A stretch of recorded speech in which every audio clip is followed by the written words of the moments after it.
അടുത്ത മരണമണി മുഴക്കിക്കൊണ്ട് ഞങ്ങൾ ആരംഭിക്കുന്നു. ഇന്നില്ല അണ്ണാച്ചി, നാളെ വാ.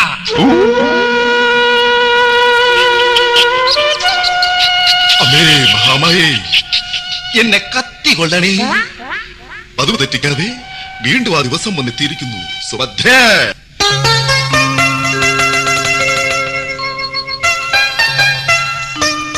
എന്താ മുഖത്ത് പതിവില്ലാത്തൊരു സന്തോഷം? പറയാം.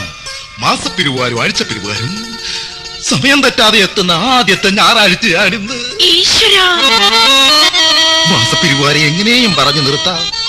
പക്ഷേ മലയാളം അറിയാത്ത അണ്ണാച്ചിമാരെ ഞാൻ എങ്ങനെ പറഞ്ഞ് മനസ്സിലാക്കും? ബൈദവൈ, ഇന്നലെ പറമ്പിൽ നിന്നും തേങ്ങ വെട്ടിയല്ലേ? വെട്ടി. എത്ര ഉണ്ടായിരുന്നു? 502. മുഖത്തു നോക്കി സത്യം വിളിച്ചു പറയുന്ന മുദേവി. സത്യം 502. എന്നിട്ട് എവിടെ? 2 എണ്ണം നമുക്ക് തന്നു, ബാക്കി അതിന്റെ ഉടമസ്ഥൻ കൊണ്ടുപോയി. ഇന്നും മുള കരച്ചതോ? സുഭദ്രേ, നിന്നോട് ഞാൻ ഒരു കാര്യം പറഞ്ഞാൽ അതിനെതിരൊന്നും പറയരുത്. കേൾക്കട്ടെ. ഞാൻ നമ്മുടെ മകളെ വിവാഹം കഴിക്കാൻ തീരുമാനിച്ചു. അല്ല, വിവാഹം കഴിച്ച് അയക്കാൻ തീരുമാനിച്ചു. ആരാ വരൻ? ആര് വരാൻ? വിളിക്കുന്നവരൊക്കെ വരും. അതല്ല, വരൻ ആരാണെന്ന് അതൊക്കെ പിന്നെ പറയാം. വല്ലാത്ത വിശപ്പ്. നീ പോയി കഞ്ഞി എടുത്ത് വെക്ക്. ഞാൻ പുറത്തു പോയി വല്ലതും കഴിച്ചിട്ട് വരാം. പിന്നെ നല്ലൊരു ആലോചന വന്നിട്ടുണ്ട്.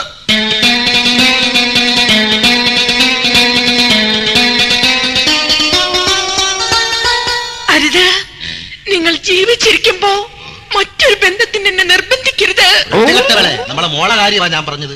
നമ്മുടെ മകൾക്ക് ചേരുന്ന പയ്യൻ എനിക്കും ഇഷ്ടപ്പെട്ടു. ഈ തിരുമുറ്റത്ത് വെച്ച് നല്ലൊരു പന്തലിട്ട് ഞാൻ ഈ കല്യാണം കൂടെ നടത്തും. സാധ്യമല്ല, ഞാൻ ജീവിച്ചിരിക്കുമ്പോ ഈ തിരുമുറ്റത്തൊരു പന്തൽ ഉയരാൻ സമ്മതിക്കില്ല. സുഭദ്ര, നമുക്ക് വല്ല ഓഡിറ്റോറിയം ബുക്ക് ചെയ്യാം.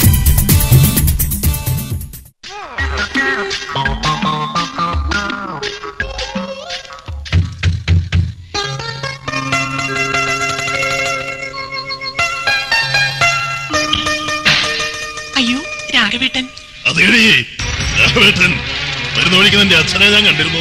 അയ്യോ, അച്ഛനും രാഘവേട്ടനും തമ്മിൽ എന്തെങ്കിലും സംഭവിക്കുമായിരുന്നു. നിന്റെ അച്ഛനെ കണ്ടപ്പോൾ എന്റെ കയ്യിൽ കരുതുന്ന കടാര ഞാൻ വലിച്ചോരി.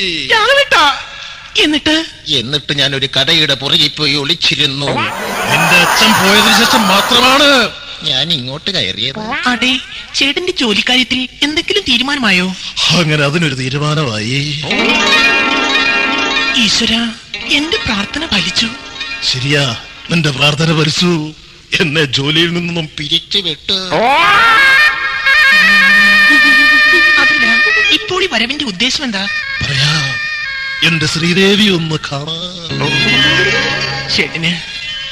ചേട്ടന് എന്നെ അത്രയ്ക്ക് ഇഷ്ടാണ്. ചേട്ടാ, ഞാനൊരു കാര്യം പറഞ്ഞാൽ ചേട്ടന് നിന്നുള്ള പിച്ച മാന്തോ ചേട്ടനെ കാണാൻ എന്ത് സുന്ദരനായിട്ടാ.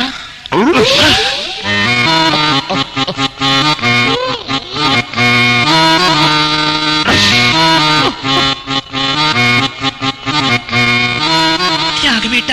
ശ്രീദേവി. വേണ്ട രാഘവേട്ട, ആരെങ്കിലും കാണും പ്ലീസ്. അമ്മ അകത്തുണ്ട്. രാഘവേട്ട വേണ്ട.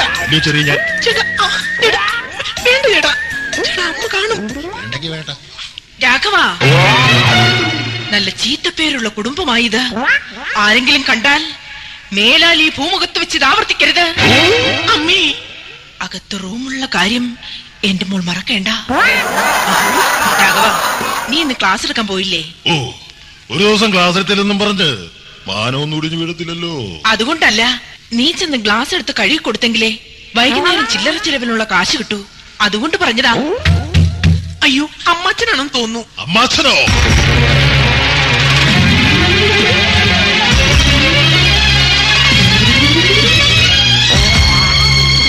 അല്ല, അമ്മ അച്ഛനാണെന്ന് തോന്നുന്നു. പേടിക്കണ്ട, ഞാനും കരുതിക്കുട്ടി തന്നെയാ വന്നിരിക്കുന്നത്.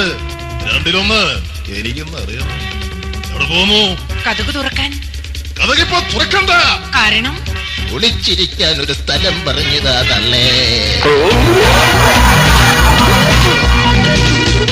സുഭദ്രേ, സത്യം മാത്രമേ പറയാവൂ. എല്ലാം ഞാൻ അറിഞ്ഞു കഴിഞ്ഞു. ഇനി ഒന്നും എന്നിൽ നിന്നും മറച്ചു വെക്കാൻ ശ്രമിക്കണ്ട. പറയടി. എന്റെ പാക്കറ്റിൽ കിടന്ന് കാശെടുത്തോ? അയ്യോ, എന്തു പറ്റി മോളെ? നമ്മുടെ മകൾ. സുഭദ്രേ, പേടിക്കുവാൻ വേണ്ടി ഒന്നുമില്ല. വായുവിന്റെയാ. അല്ല അച്ഛാ, രാഘവന്റെയാ. അതെ അച്ഛാ, എന്റെ കുഞ്ഞിന്റെ വയറ്റിൽ ഒരു അച്ഛന്റെ തല വളരുന്നു. മോളെ, നീ അമ്മയെ കടത്തി വെട്ടി അല്ലടി? ഇവളെയും വിളിച്ചോണ്ട് കയറി പോണിയകത്ത്. പോയില്ലെങ്കിൽ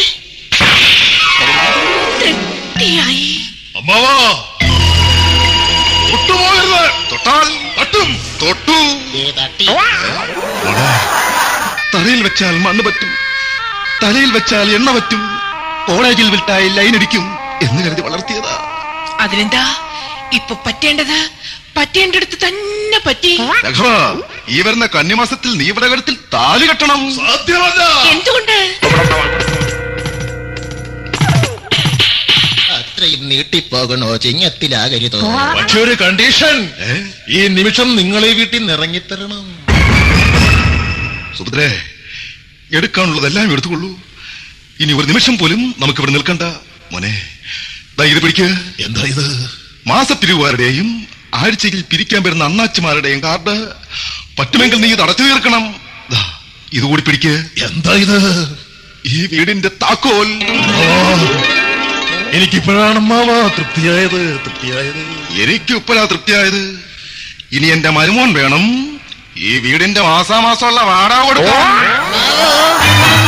തൃപ്തിയായില്ലേ? ഞങ്ങൾ ഇറങ്ങുന്നു. മോനെ, മറ്റൊരു സത്യാവസ്ഥ കൂടി നീ അറിയണം. എന്ത് സത്യം? ഇവൾക്ക് ജനിക്കാൻ പോകുന്ന ഈ കുഞ്ഞ് തമിഴാണ് സംസാരിക്കുന്നതെങ്കിൽ ഇവിടെ പിരിവിന് വരുന്ന അണ്ണാച്ചിമാർക്ക് കൊടുത്തേക്കണം. കടവുളെ കാപ്പാത്തിങ്കോ.